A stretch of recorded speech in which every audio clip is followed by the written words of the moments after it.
Hey yo, what's up? You know what it is? It's the one and the only, the triple, the G.O.D. And of course, I'd like to welcome you guys back to another installment of Triple the Guy Speaks On. And yo, Uchu, Sentai, Kyuranger, Space.10. And where do we start with this review? Oh, wait, I know. I told y'all. See it coming from a mile away. Not even a mile away. Like, it's like Kotaro becoming a Kyuranger was like you right after you on a railroad track standing at a freight train coming right at you and boom, Kyuranger. Oh god. I told y'all. It was like the show was dropping mad hints like way before they introduced Big Bird and all that type of stuff. And I'm glad that they did it. And as an episode that could have been anything of how you handle a situation like that, they handled it in a way that they gave Kotaro the shine that he deserved for earning this achievement for becoming a Kyuranger. Lucky just there. And Raptor Bay and everybody else is hurtling towards the sun. Because, you know, we need something for everybody else to do. Because the focus ain't on y'all. I also appreciate, which is the most important thing, this loop on this commander, on this Supreme Commander Big Bird nonsense is closed. And I'm not saying that it's nonsense, but I understood, like, when they start hinting and start doing this and start doing that this is what they were going to do. But the loop is closed now. We've come full circle on that. You get killed. You're a ghost that can't pass on. Then you see someone who you're willing to pass on the soul and inherit your spirit and will to protect the earth and all that old good stuff. He becomes a Kyuranger, beating people up with like parts of scarves, growing big because of the Q-timer that you possess, and then people get their butt kicked. The only thing that I did find kind of odd was in the last episode, we at least had a Zord battle. But our Zord battle was in the beginning, so I have no idea, like, what that's going to be like. Because the question is that all we saw of Shorompo was his dragon. That's what it is. So I'm kind of interested to see, like, what they gonna do for Kotaro. Because it's like, do you, like, have him have his own little Zord, but given that they're doing the Ursa Major, Ursa Minor thing, more likely than not, he gonna have his own Zord or whatever that's gonna be down with the other Kyurangers and stuff, and more likely than not, you gonna have a combination between Jorompo and Kotaro and they Zords, and they gonna click together and gonna do some old gangsta ass dragon arm shit, because, you know, whatever. See, I'm just making this up as I go. You thought that I had, like, prepared statements. You were wrong. Very wrong. Like I said, like, this was as it by the numbers as Jean Rompo becoming Draco Commander. It wasn't as it's that it's like the thing is, it was the show's usual firm. Lucky says Lucky a whole bunch, something happens, more stuff happens. Someone gets their ass kicked, and that's the end of an episode, and Ranger.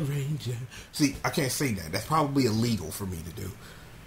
But I appreciate that this episode did it. It's like, my thing is, it's like I want to say is, the show handled this with the gravitas that it deserved.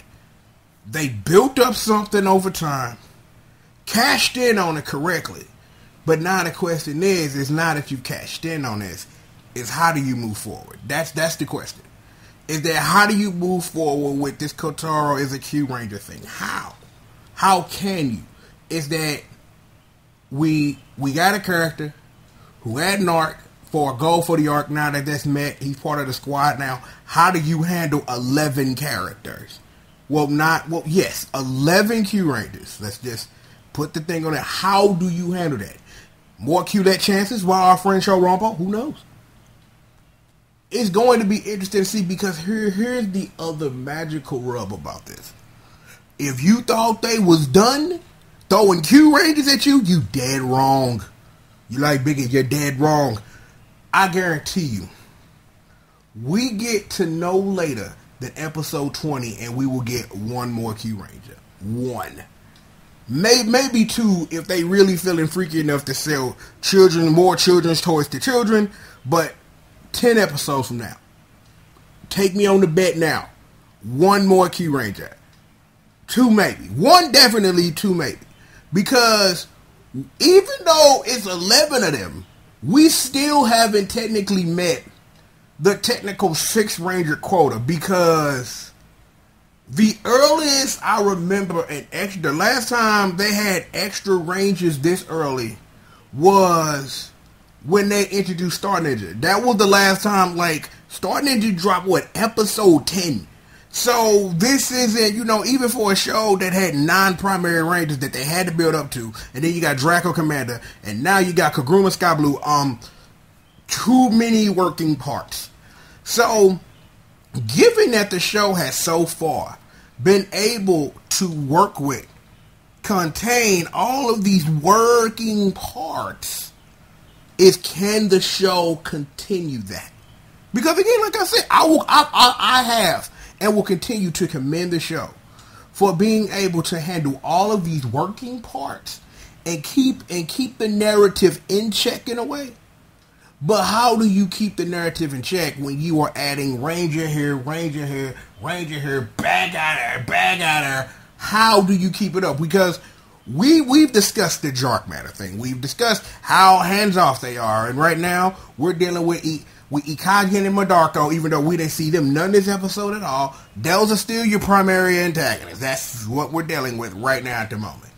You have added another Ranger, which takes us up to a quotient of 11. 1-1. That's 2 1s standing next to each other, 11. See? 2 1s, boom, boom. That's mathematics. So, introducing the question once again. Can this show absorb its full dynamic with having this ensemble of 11 main characters that you have to deal with in a way that keeps the story fresh, that keeps the story moving, and doesn't bog down the narrative because you have 11 characters plus all the bad guys you have to write for? Oh, that's that. Oh, you was looking for something else? Nah, not happening, Holmes. Not happening at all. Not happening. It's not happening. You see? You thought you had something, and my alarm is going off because it's time for me to get to this bread. See? Gotta get to this grind. So, that's an episode of Uchu Sentai Kyuranger. I don't apologize for this being, a review where I drifted off, but because, like I said, this was like mad by the numbers. Mad by the numbers. Is that Kotaro gets his shine, Lucky eats food, Be Lucky, Raptor Bay and everybody else are hurtling towards the damn sun. That was the episode. That was it. Big Bear can rest in peace now. Kaguruma Sky Blue beating people with the things of, what the hell is that? That's a scarf. That's a scarf, man. That's a scarf. Okay? I'm done. That's it. That was an episode. But again, we have more questions. So I have more questions. Not y'all. Y'all probably got your own questions, but I have my own. My stuff is, more focused on how they continue, because they've, like I said earlier, they've done a great job with keeping the narrative in check, even with all these characters that you have to write for. Can the show continue to do that without it becoming some big giant mess? We shall see. Excuse me.